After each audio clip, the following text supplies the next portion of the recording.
آج ہم دیکھتے ہیں کہ دنیا میں ہر شخص کسی نہ کسی پریشانی کا شکار ہے۔ کبھی یہ پریشانیاں ہمارے ماحول میں ہوتی ہیں، کبھی براہ راست ہماری ذات سے متعلق ہوتی ہیں، کبھی انسان کسی بیماری کا شکار ہو جاتا ہے، کبھی بچوں کی طرف سے کوئی دکھ اور تکلیف ہوتا ہے، کبھی صحت کی خرابی ہوتی ہے۔ یہ سب کچھ ہم اپنے آس پاس دیکھتے رہتے ہیں، اور جب پریشانی آتی ہے تو پھر یہ سمجھ نہیں آتی کہ اب کریں کیا، اب اس کا حل کیا ہے۔ تو سب سے پہلے تو ہم مختصراً یہ دیکھیں گے کہ پریشانیاں آتی کیوں، ہماری زندگی میں مشکلات کیوں آتی، تکلیفیں کیوں آتی۔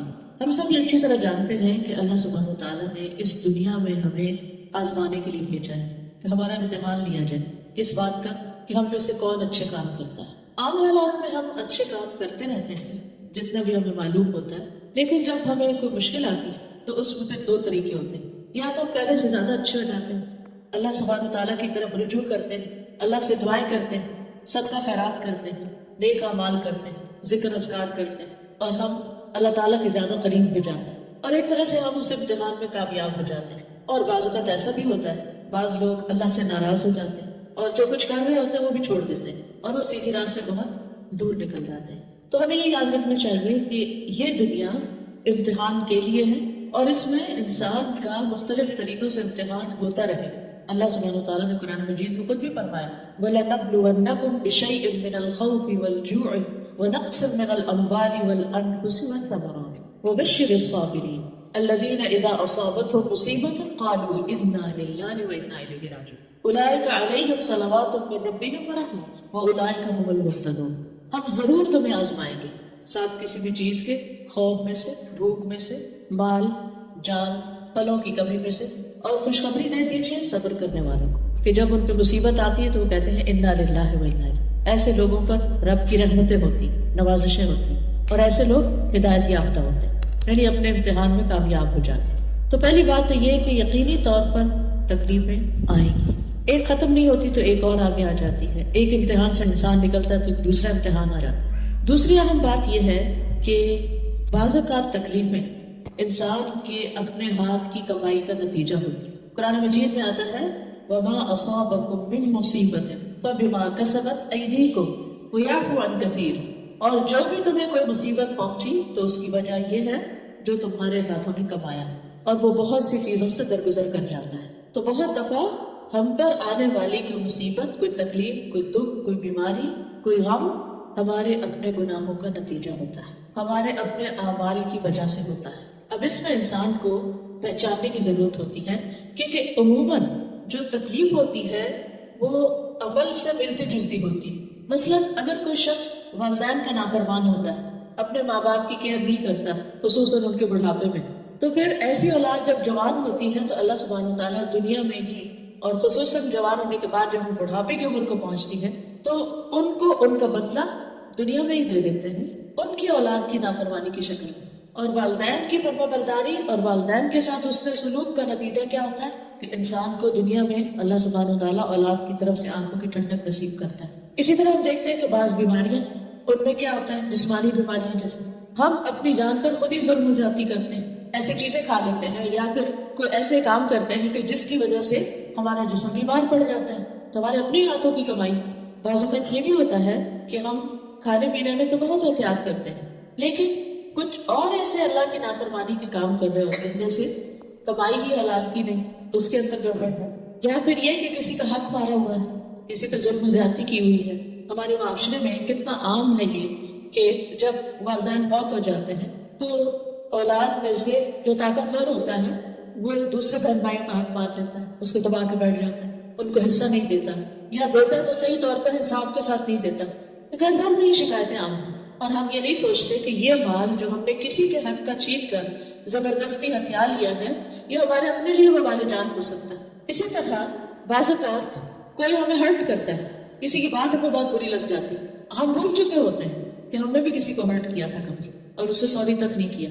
کبھی ایسا ہوتا ہے کہ ہم کسی دوسرے پہ ہنس دیتے ہیں، کوئی بیمار ہے، کوئی تکلیف میں ہے، ہم اس کا مذاق اڑانے لگتے ہیں، اور وہ جو کسی کا مذاق اڑایا ہوتا ہے وہ اپنے سامنے آ جاتا ہے۔ کبھی کسی کو کسی کے غریب ہونے پر، کسی کے مال کے کم ہونے کی وجہ سے اس کو حقیر سمجھنے لگتے ہیں، اس کا اہمیت نہیں دیتے، یہ تو غریب ہے، یہ تو جاہل ہے، زیادہ پڑھا لکھا نہیں، یہ اس کا تو کوئی اسٹیٹس ہی نہیں۔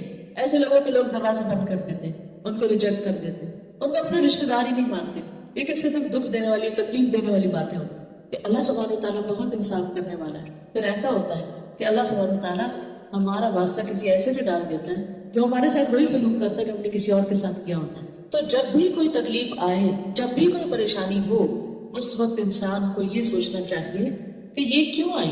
کہیں ایسا تو نہیں کہ میرے اپنے ہی ہاتھوں کی کمائی ہو. تو یہ بات یاد رہے، چھوٹی تکلیف ہو یا بڑی تکلیف ہو، جب کسی پر تکلیف آئی ہو تو ہمیں یہ دیکھنا چاہیے کہ ہمارا اس کے ساتھ رویہ کیا ہے، ہم اس کے ساتھ کیا معاملہ کر رہے ہیں، اس کو کس طرح ٹریٹ کر رہے ہیں. کہ بعض اوقات ایسا ہوتا ہے نا کہ کوئی بیمار ہوتا ہے تو ہم اس کو ڈانٹنا شروع کریں، کیوں یہ کھایا تھا، کیوں یہ کیا تھا، اور پھر وہ مصیبت ہم پہ خود آ جاتی ہے. ضروری نہیں ہوتا کہ کسی پر جو تکلیف آئی ہے اس کا انالیسس کرنا شروع کر دیں اور اس کو تار و تشریح کریں. ہمیں یہ دیکھنا چاہیے کہ ہم پر جو آیا ہے یہ کیوں آیا ہے اور اب اس کا ازالہ اور اس کا علاج کیسے کریں. اسی طرح ایک اور وجہ یہ ہوتی ہے کہ انسان اللہ کے ذکر، اللہ کی عبادت اور اللہ تعالیٰ کے حقوق ادا کرنے سے گریز کرتا ہے، ان کی طرف توجہ نہیں کرتا، جس کی وجہ سے انسان کی دنیا کی زندگی میں تنگی آ جاتی. نہ نماز وقت پر ہے، نہ زکوٰۃ ادا کرنے کی فکر ہے، نہ حج کی پرواہ ہے. یعنی اللہ سبحانہ تعالیٰ کے ذکر کی، اللہ کی یاد اور اللہ کے حقوق کی جتنی بھی قسمیں ہیں ان میں کوتاہی بھی انسان کے لیے مشکلات کا باعث بنتی. ایسا کیوں ہوتا ہے؟ کیونکہ اللہ سبحانہ تعالیٰ اپنے بندے پر مہربان ہے. وہ چاہتا ہے کہ آخرت کی تکلیف سے پہلے دنیا کی تکلیف میں مبتلا ہو کر یہ شخص واپس پلٹ آئے، توبہ کرے، اللہ کی طرف رجوع کرے، اللہ کا ذکر کرے، اللہ کو یاد کرے. قرآن مجید میں آتا ہے وَمَنْ أَعْرَضَ عَنْ ذِكْرِي فَإِنَّ لَهُ مَعِيشَةً ضَنْكًا وَنَحْشُرُهُ يَوْمَ الْقِيَامَةِ أَعْمَىٰ. جو کوئی میرے ذکر سے منہ موڑے گا میں اس کی زندگی تنگ کر دوں گا اور قیامت کے دن اس کو اندھا اٹھاؤں گا. تو اللہ کی یاد سے منہ موڑنا، اللہ کی یاد سے بے پرواہ ہونا، اللہ کی کتاب کو چھوڑ دینا انسان کے لیے مشکلات اور پریشانیوں کا باعث بنتا ہے.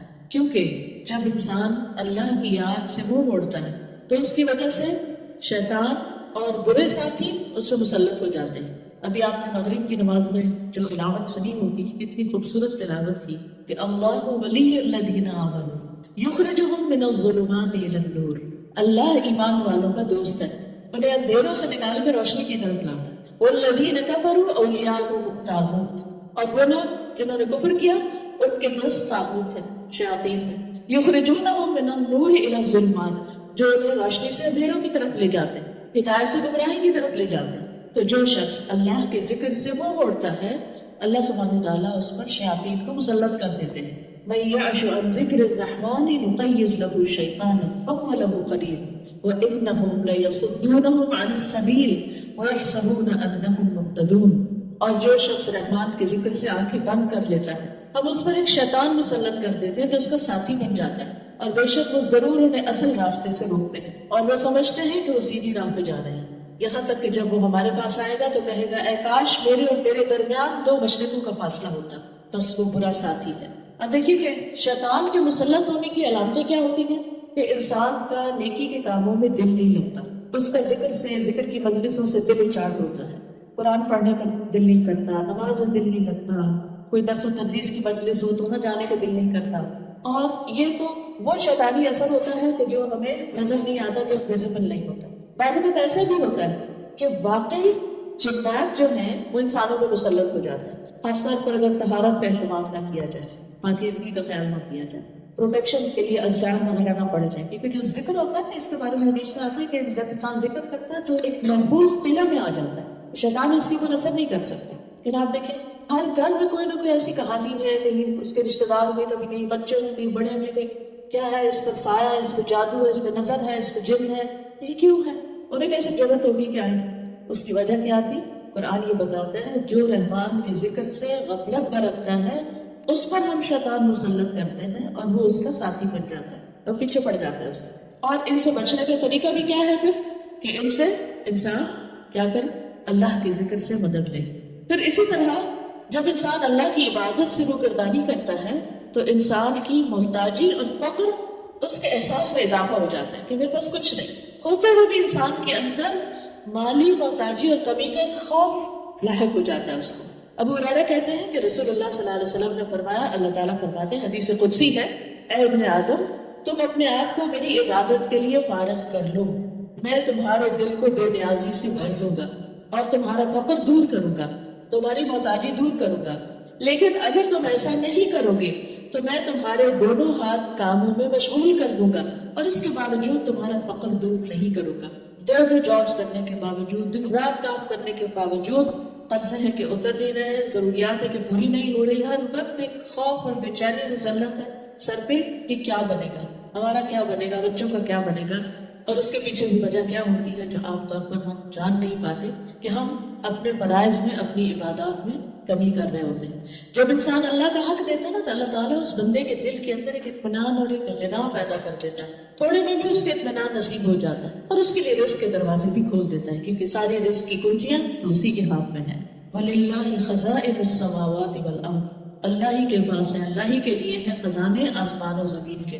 وَعِندَهُ مَفَاتِحُ الْغَيْبِ لَا يَعْلَمُهَا إِلَّا هُوَ، اس کے پاس غیب کی کنجیاں ہیں جن کو اس کے سوا کوئی جانتا بھی نہیں. یعنی اس نے وہ کچھ رکھا ہوا ہے کہ جس کے بارے میں اس کے سوا کسی کو بھی نہیں پتا ان خزانوں کا. وَإِن مِّن شَيْءٍ إِلَّا عِندَنَا خَزَائِنُهُ وَمَا نُنَزِّلُهُ إِلَّا بِقَدَرٍ مَّعْلُومٍ، کوئی چیز ایسی نہیں کہ جس کے ہمارے پاس خزانے نہ ہو، ڈھیر و ڈھیر ہے، لیکن ہم اس کو ایک مخصوص اندازے اور ایک مقدار کے مطابق اتارتے ہیں. اللہ کے پاس کسی چیز کی کمی نہیں، کمی ہم میں ہے کہ ہم اس کی طرف سچے دل سے رجوع نہیں کرتے. پھر اسی طرح ایک حدیث سے یہ پتہ چلتا ہے کہ جو شخص صرف دنیا کے فکر میں مشغول رہتا ہے، اس کا ہم و غم اور پریشانی اور فکر ہر وقت دنیا دنیا دنیا ہے، تو اللہ تعالیٰ اس سے بے نیاز ہو جاتا ہے، کیونکہ وہ اللہ کو بلا کر صرف دنیا کا غلام بن جاتا ہے.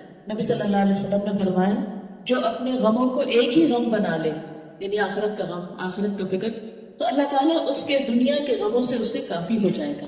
یعنی جسے آخرت کا غم لگ جاتا ہے اللہ تعالیٰ اسے دنیا کے غموں سے بے نیاز کر دیتے ہیں، اس کے دنیا کے غم دور کر دیتے ہیں، کیونکہ اس کو ایک بڑی فکر لگی ہوئی.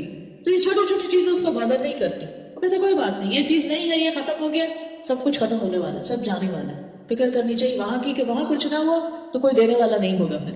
اور فرمایا کہ اور جس کو پریشانیاں ادھر ادھر بھٹکا کر لے جائیں، اللہ اس کی پرواہ نہیں کرے گا کہ وہ دنیا کی کس وادی میں ہلاک ہو کر گرتا ہے، کہاں جاتا ہے. اس لیے حالات کیسے بھی ہوں، رجوع اللہ ہی کی طرف کرنا چاہیے، مدد اسی سے مانگنی چاہیے، توجہ اسی کی طرف کرنی چاہیے، کیونکہ مشکل آسان بھی وہی کرنے والا ہے. پھر اسی طرح جب انسان دنیا کی حرص زیادہ رکھتا ہے، دنیا کی محبت زیادہ رکھتا ہے، تو اس سے اللہ کی محبت میں بہرحال کمی آتی ہے.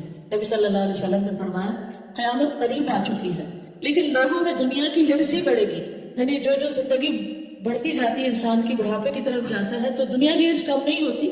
اسی طرح ہم سب کہتے ہیں کہ اب آخری زمانہ آ گیا ہے اور یہ سب، لیکن اس کے باوجود ہر دور میں، ہر آنے والے دور میں پچھلے سے زیادہ دنیا کی محبت اور مادہ پرستی اور دنیاوی عیش و عشرت کی زیادتی اور ان کو فراہم کرنے کے جو انتظامات ہیں ان کی طرف ہم سب کی فکر زیادہ ہوتی ہے. اور پھر اس بات سے بھی ڈرنا چاہیے کہ اگر ہم اللہ کو ناراض کر کے جی رہے ہیں اور پھر بھی ہماری زندگی میں کچھ خوشحالی ہے، پریشانی اور فکر نہیں، کہ ہم یہ کہہ سکتے ہیں کہ ہم تو اپنی مرضی سے ہی ذکر اذکار نماز کرتے ہیں اور پھر بھی ہمیں تو کوئی ایسی بڑی بات نہیں، تو یہ اللہ تعالیٰ کی طرف سے ایک ڈھیل ہوتی ہے. اس کو استدراج کہتے ہیں کہ اللہ تعالیٰ بندے کو ڈھیل دیتا ہے کہ بندے جب اللہ تعالیٰ کو بھولتے جاتے ہیں اللہ تعالیٰ اتنی ہی دنیا ان میں فراخ کرتا چلا جاتا ہے اور پھر ایک وقت آتا ہے کہ اچانک پکڑ لیتا ہے.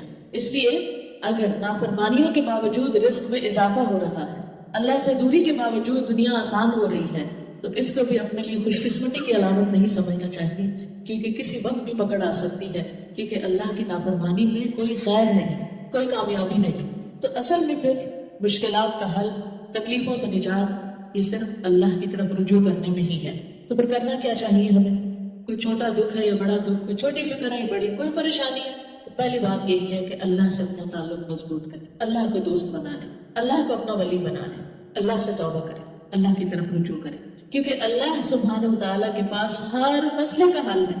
کوئی مشکل ایسی نہیں کہ جو اللہ کے لیے مشکل ہے. ساری دنیا بھی بعض اوقات مل کر آپ کی کوئی مشکل دور نہیں کر سکتی، لیکن اللہ اس کو دور کر سکتا ہے، کیونکہ وَلِلَّهِ مُلْكُ السَّمَاوَاتِ وَالْأَرْضِ، آسمان و زمین کی بادشاہت اللہ ہی کے لیے، ہر چیز کا مالک ہے. وَاللَّهُ عَلَى كُلِّ شَيْءٍ قَدِيرٌ، اور اللہ ہر چیز پر قدرت رکھتا ہے، سب کچھ اس کے کنٹرول میں. وہ کن کہہ دے تو کوئی مشکل ہی نہ رہے. تو ہمیں کیا کرنا چاہیے؟ اللہ سبحانہ تعالیٰ کی طرف رجوع کرنا چاہیے، اللہ کی طرف لوٹنا چاہیے. نبی صلی اللہ علیہ وسلم، صحابہ، امت کے نیک لوگوں کا ہمیشہ یہی طریقہ رہا ہے، یہ وتیرہ رہا ہے کہ کوئی چھوٹی پریشانی آئی ہے، بڑی حد تک اگر چراغ بھی بجھ گیا تو میں نے کیا کہا، انا للہ، ہر نقصان کے اوپر اللہ کی طرف رجوع، اللہ کی طرف پلٹنا. کیونکہ اللہ تعالیٰ فرماتا ہے کہ میں اپنے بندے کی گمان کے ساتھ ہوتا ہوں جو وہ میرے ساتھ گمان رکھتا ہے، جب وہ مجھے یاد کرتا ہے تو میں اس کے ساتھ ہوتا ہوں. اگر وہ دل میں یاد کرتا ہے تو میں بھی دل میں یاد کرتا ہوں. اگر بڑی محفل میں یاد کرتا ہے تو اس سے بہتر محفل میں یاد کرتا ہوں. اگر وہ میری طرف ایک بالشت آتا ہے تو میں اس کی طرف ایک گز آتا ہوں. اگر وہ ایک گز میری طرف آتا ہے تو میں 2 گز اس کے قریب ہوتا ہوں. اگر وہ چلتا ہوا میری طرف آتا ہے تو میں دوڑتا ہوں اس کے پاس آتا ہوں. تو ضرورت اس بات کی ہے کہ ہم اللہ کی طرف پڑھیں، اس کی طرف رجوع کریں اور اپنی حاجتیں، اپنی مشکلات، اپنے دکھ اللہ کے سامنے رکھیں. ہم عام طور پر بندوں کے سامنے رکھتے ہیں اور ہر ایک کو اپنی داستان سناتے رہتے جہاں موقع مل گیا، یعنی اللہ کے سامنے نہیں رکھتے اس طرح جس طرح رکھنے کا. اور ہوتا پتہ کیا ہے، جب ہم 10 لوگوں کو کہانی سنا چکے ہوتے ہیں نا تو تھوڑا ہمارا دل سکون میں آ جاتا ہے، تو پھر وہ دعا مانگنے میں وہ لذت ہی نہیں رہتی. لیکن اگر وہ بھرے ہوئے دل کے ساتھ ہم اللہ کی طرف رجوع کریں تو آپ دیکھیں آپ کی آنکھیں بھی بہنے لگے گی، آنسو آنے لگیں گے اور آپ کے دل سے دعائیں نکلیں گی وہ پوری سسکیوں کے ساتھ. اور اس وقت جو آپ کو راحت اور سکون ملے گا وہ کسی انسان سے بات کر کے نہیں ملے گا، کیونکہ بندوں سے جب انسان بات کرتا ہے یہ خوف بھی ہوتا ہے کہ پتہ نہیں یہ کیا سمجھ رہا ہے یا کسی اور کو بتا دے گا. اور خاص طور پر جب ہمیں اس کی طرف سے وہ رسپانس نہ ملے جو ہم ایکسپیکٹ کر رہے ہوتے ہیں. اور آپ نے کئی دفعہ تجربہ کیا ہوگا کہ بھلے آپ اپنی تکلیف دکھ اپنی ماں کو بھی بتائیں نا کبھی تو وہ پوری طرح نہیں سمجھ پاتی کہ بچہ کہنا کیا چاہ رہا ہے، کیونکہ بعض اوقات ہمیں بتانا بھی نہیں آ رہا ہوتا. ہم کچھ اور بتا رہے تھے وہ کچھ اور سمجھ رہے اور بعض اوقات اس کو ڈانٹنا بھی شروع کر دیتے. اور بعض اوقات وہ بیزار بھی ہوتے ہیں کہ جیسے ہسبینڈ ہیں اگر ہر وقت آپ اپنا رونا بنا کو سنائے تو کیا جواب دیتے. اسی طرح بہن بھائی وہ بھاگنا شروع ہو جاتے ہیں، ایسے شخص سے سب اوائڈ کرنے لگتے ہیں. تو بندوں سے جب ہم مانگتے ہیں، بندوں کے آگے دکھ رکھتے ہیں تو وہ ہم سے مانگتے ہیں، لیکن اللہ سبحانہ و تعالیٰ کے سامنے جب ہم دکھ رکھتے ہیں تو ہم سے راضی ہوتے ہیں کہ میرا بندہ میری طرف پلٹا ہے. اور مقصد بھی یہی ہوتا ہے، اللہ تعالیٰ آزمائش میں ڈالتے بھی اس لیے تاکہ بندہ رب کی طرف لوٹ آئے. اور پھر اب میں یجیب المضطر اذا دعاہ ویکشف السوء، بھلا کون ہے جو لاچار کی فریاد رسی کرے جب وہ اسے پکارے اور اس کی تکلیف دور کر دے. اللہ کے سوا کون؟ کوئی بھی نہیں، کوئی کر بھی نہیں سکتا. بندے ہماری مصیبت کی کہانی سن بھی لیں تو زیادہ سے زیادہ کیا کر سکتے ہیں؟ افسوس یا دکھ کا اظہار، یا ہمارے ساتھ اٹھ بیٹھ کے رونے لگیں گے، یا ہمیں کوئی مشورہ دے دیں گے، ہو سکتا ہے الٹا ہی مشورہ ہو پھر اس میں مسئلے کا حل نہ ہو. اور بعض اوقات ہماری تسلی بھی نہ ہو اس مشورے سے. بعض اوقات وہ کر بھی نہیں پاتے پھر بھی وہ کہتے ہیں، اور نہیں کرتے ہیں تو پھر وہ ناراض ہوتے ہیں کہ تم مشورے لیتے اور کرتے کچھ نہیں. تو ایسی صورت میں انسان اللہ سبحانہ تعالیٰ کی طرف رجوع کرے، اس کے سامنے اپنی حاجت اور پورے یقین کے ساتھ رکھے، اس یقین کے ساتھ کہ رب کے پاس اس کا حل ہے. اس سے زیادہ یقین کے پاس جتنا آپ کسی بندے کے پاس جاتے ہیں اپنا مسئلہ لے کر کے یہ حل کر دے گا، اس سے زیادہ یقین ہونا چاہیے کہ اللہ سبحانہ تعالیٰ تکلیف دور کر دے گا. رسول اللہ صلی اللہ علیہ وسلم نے فرمایا جسے انتہائی شدید حاجت آ پڑے اور اس نے اسے لوگوں میں پیش کر دیا تو اس کی وہ حاجت دور نہ ہوگی، اور جس نے اسے اللہ پر پیش کیا تو ان قریب اللہ اسے بے پرواہ کر دے گا. یا تو جلد ہی موت آ جائے گی یعنی دنیا کے بکیڑوں سے جان چھوٹ جائے گی، یا جلد ہی وہ غنی ہو جائے گا یعنی دوسروں کی اس کو ضرورت نہیں رہے گی. اللہ تعالیٰ اسے بندوں سے بے نیاز کر دے گا. لیکن اگر بندوں کے پاس ہی جاتے رہے تو پھر اللہ بندوں ہی کے حوالے کر دے گا. یعقوب علیہ السلام کے بارے میں آتا ہے کہ جب ان کو یہ خبر دی گئی کہ یوسف علیہ السلام جو ان کے بہت ہی پیارے بیٹے تھے جن سے بہت محبت کرتے تھے وہ، کہ ان کو بھیڑیے نے کھا لیا ہے، جھوٹی موٹی خبر تھی، تو انہوں نے نہ بچوں سے ناراضگی کا اظہار کیا، نہ ان کے سامنے اپنا رونا رویا، کچھ نہیں. اللہ سبحانہ تعالیٰ کی طرف رجوع کیا. وصبر جمیل واللہ المستعان، میں صبر کروں گا اور بہت خوبصورت صبر، اور اللہ ہی مدد کے لیے کافی. واللہ المستعان، اللہ ہی ہے جسے مدد چاہیے جاتی. اور پھر کیا کہتے ہیں انما اشکو بدی وحزنی الی اللہ، میں اپنے غم اور دکھ کی فریاد اللہ کے سامنے رکھتا ہوں. کیونکہ جو ہونا تھا ہو گیا. یوسف کے ساتھ جو بھی کیا انہوں نے، اب بچوں کو ڈانٹ کر اور دوسرے بچوں سے صرف ناراض ہو کر اور روز غم غصے کا اظہار کر کے مسئلہ تو حل نہیں ہوگا. تو گھر کے چین کو بھی نہیں برباد کیا، اور ایک چھوٹا سا جرم نہیں تھا جو بھی انہوں نے کیا، واپس ساتھ نہیں لے کر آئے. اور انہیں پتا تھا کہ باپ کو وہ کتنے عزیز ہیں، لیکن ان کے حسن سلوک آپ دیکھیے. لیکن اللہ کے آگے گڑ گڑاتے رہتے ہیں، اللہ سے رو رو کر دعائیں کرتے ہیں. اور کس طرح اللہ سبحانہ تعالیٰ نے کئی سالوں کے بعد ان کو جب واپس ملایا تو کتنے اچھے حال میں ملایا، کہاں پر ملایا. تو جب انسان مشکل اور تکلیف کے وقت اللہ کے سامنے گڑ گڑاتا نہیں تو اس کا نقصان یہ ہوتا ہے کہ بندے کا دل میں سخت ہو جاتا ہے، بعض اوقات مصیبت کا عادی ہو جاتا ہے، اور بعض اوقات ادھر ادھر باتیں کر کے پریشان ہو کر پھر اپنے آپ کو نقصان دیتا ہے. اور پھر جب آپ اللہ سے دعا کر لیں پھر اللہ پہ بھروسہ بھی کریں اور انتظار بھی کریں. قرآن مجید میں آتا ہے وَمَن يَتَوَكَّلْ عَلَى اللَّهِ فَهُوَ حَسْبُهُ إِنَّ اللَّهَ بَالِغُ أَمْرِهِ قَدْ جَعَلَ اللَّهُ لِكُلِّ شَيْءٍ قَدْرًا. اور جو اللہ پہ بھروسہ کرے گا تو اللہ اس کے لیے کافی ہے. اللہ اپنا کام پورا کر کے رہتا ہے، بلا شبہ اللہ نے ہر چیز کا اندازہ مقرر کر رکھا ہے. اللہ کو زیادہ پتہ ہوتا ہے کہ کون سا کام کس وقت ہونا چاہیے. بعض وقت بچوں کی شادی نہیں ہوتی، مثلا میں بہت ہی پریشان رہتا ہوں، وہ کہتے ہیں ہمیں نیند نہیں آتی، ہمیں چین نہیں آتا، روز گھر میں ایک ہنگامہ ایک، اور جس بچے کے ساتھ وہ مسئلہ ہوتا ہے وہ بھی پریشان رہتی ہے، دعائیں بھی بہت ہو رہی ہوتی، سب کچھ ہو رہا ہوتا ہے، کوشش بھی ہو رہی ہے، جس کے باوجود ایک چیز نہیں ہو کے دیتی، کیونکہ اللہ کو پتا ہے کہ اس کے لیے رائٹ ٹائم کون سا ہے۔ ہو سکتا ہے اس سے پہلے وہ چیز ہو تو وہ اس کے حکم بہتر ہو، اس کی حکمت اللہ ہی کو پتا ہوتی ہے۔ کسی دعا کے سننے میں یوسف علیہ السلام کے والد جو تھے یعقوب علیہ السلام، وہ اللہ کے نبی تھے، اور کیا وہ دعائیں نہیں کرتے؟ دعائیں کرتے تھے، لیکن وہ دعا کب قبول ہوئی؟ 30 سال کے بعد۔ تو بعض چیزوں کو وقت لگ جاتا ہے، تو انسان کو مایوس نہیں ہونا چاہیے، دعائیں کرتے رہنا چاہیے، کیونکہ دعا عبادت ہے۔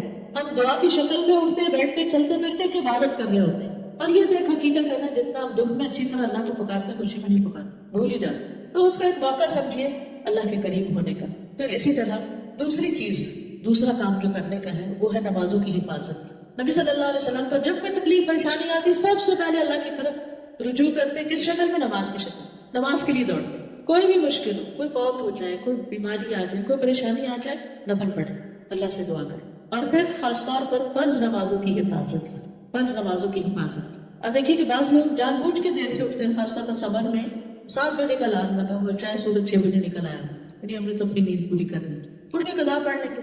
انہوں نے قضا کو ایسے بتایا ہوا جیسے ادا ہو، روٹین میں نماز قضا کرتے ہیں اور جان بوجھ کے کر رہے ہوتے ہیں۔ ہر روز اللہ کی نافرمانی سے دل کا آغاز ہو رہا ہے تو کیا اس میں شامل نہیں آئے گی؟